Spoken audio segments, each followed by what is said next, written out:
Bharuch એસીબીએ GETCO engineer વિરુદ્ધ ગુનો દાખલ કર્યો। ફરિયાદી પાસે ₹1000ની લાંચ માંગી હતી।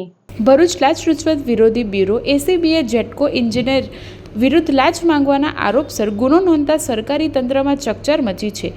વ્રજેશભાઈ બલદેવભાઈ ગડિયા જે તે સમયે જેટકો જંબુસર સબસ્ટેશન ખાતે જુનિયર એન્જિનિયર તરીકે ફરજ બજાવતા હતા અને હાલમાં જેટકો બોડેલી ખાતે ડેપ્યુટરી એન્જિનિયર તરીકે કાર્યરત છે।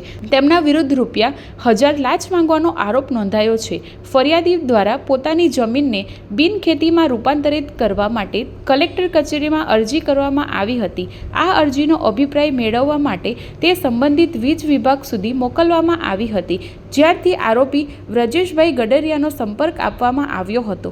ફરિયાદીનો આરોપ છે કે સંપર્ક કરતા આરોપીએ પહેલા સ્થળ નિરીક્ષણ કર્યું અને જરૂરી દસ્તાવેજોની પ્રક્રિયા પૂર્ણ કરાવી ત્યારબાદ કામ પૂરું કરવા બદલ ₹1000 લાંચ માંગવા કહ્યું હતું। આ દરમિયાન થયેલી વાતચીત ફરિયાદીએ પોતાના મોબાઈલમાં રેકોર્ડ કરી લીધી હતી।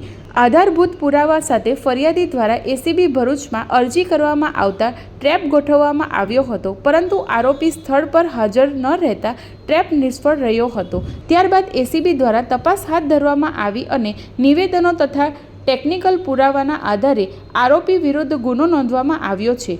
એસીબી દ્વારા ભ્રષ્ટાચાર નિવારણ અધિનિયમની વિવિધ કલમો હેઠળ ગુનો નોંધવામાં આવ્યો છે।